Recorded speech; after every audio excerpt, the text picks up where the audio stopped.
வணக்கம்.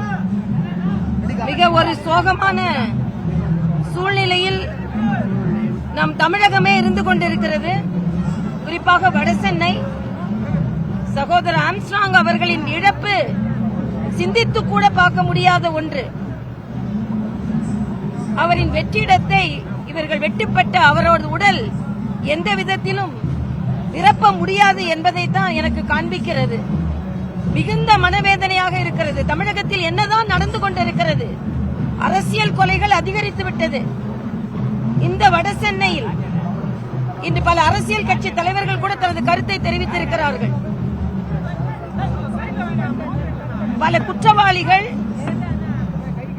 கூலிப்படைகளை வைத்து கொலை செய்வது, அரசியல் கொலைகள் அதிகரித்திருக்கிறது. இதில் அரசியல் பின்புலம் இல்லை என்று இப்பொழுதே அதிகாரிகள் ஏன் சொல்ல ஆரம்பித்திருக்கிறார்கள் என்று நான் கேட்கிறேன். யார் தீர்மானம் செய்வது? யார் தீர்ப்பு கூறுவது? தமிழகத்தில் போலி சரக்குகளும் அதிகரித்து விட்டது, போலி சரண்டர்களும் அதிகரித்து விட்டது.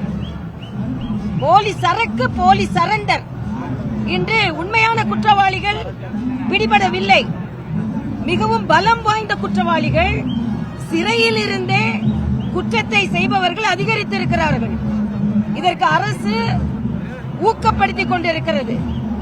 இது திராவிட மாடலா, தினம் ஒரு கொலை மாடலா என்று எனக்கு தெரியவில்லை. அதனால் நியாயம் கிடைக்க வேண்டும். சாதாரண பெண் என்னிடம் வந்து சொல்கிறார், ஒரு ஏழை தாய் வந்து என்ன சொல்கிறார், குற்றவாளியில இவங்க கண்டுபிடிக்கலாமா, சரண்டர் ஆனவங்க எல்லாம் குற்றவாளி கிடையாது நான் சொல்லல. இப்ப என் முன்னால ஒரு ஏழை தாய் வந்து சொல்லிவிட்டு செல்கிறார். ஆக இது மிகவும் தீவிரமாக எடுத்துக் கொள்ளப்பட வேண்டிய ஒன்று.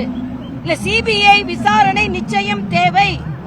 ஏனென்றால் தனது கூட்டணி கட்சியை சார்ந்த ஒரு மாவட்ட தலைவர் திருநெல்வேலியில் கொலை செய்யப்பட்டார். அதற்கு இன்னும் குற்றவாளிகள் கண்டுபிடிக்கப்படவில்லை. நேற்று முன்தினம் அதிமுகவை சார்ந்தவர், அதற்கப்புறம் விசிகாவை சார்ந்தவர், இன்று பாமகவை சார்ந்தவர் வெட்டி இந்த ஜிப்மரில் உயிருக்கு போராடி கொண்டிருக்கிறார். ஆக அரசியல் கொலைகள் அதிகரித்திருக்கிறது. இன்னும் சொல்ல போனால் ஆம்ஸ்ட்ராங் அவர்களின் இறுதி சொற்பொழிவை நீங்கள் பார்த்தீர்கள் என்றால் ஆளும் கட்சியையும் முதலமைச்சரையும் முதலமைச்சரின் மகனையும் சாடி இருக்கிறார். நம்மை அந்த கட்சியில் சேர்க்க வேண்டும் என்று அவர்கள் திட்டமிடுகிறார்கள். நாம் அதில் சேர்க்க மாட்டோம், சேர மாட்டோம் என்று சொல்கிறார்.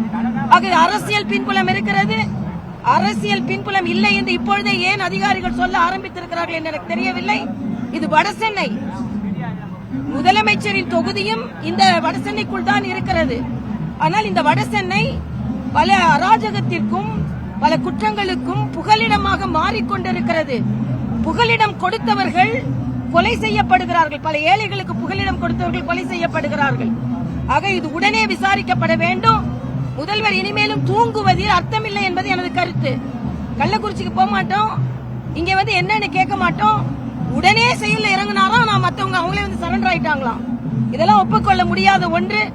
தீவிரமாக விசாரிக்கப்பட வேண்டும், நியாயம் கிடைக்க வேண்டும். இதுதான் கடைசி கொலையாக இருக்க வேண்டும் தமிழகத்தில், அரசியல் கொலை என்பதை நான் தெரிவித்துக் கொள்கிறேன். மிகுந்த மன வருத்தத்தோடு நான் பேசுகிறேன்.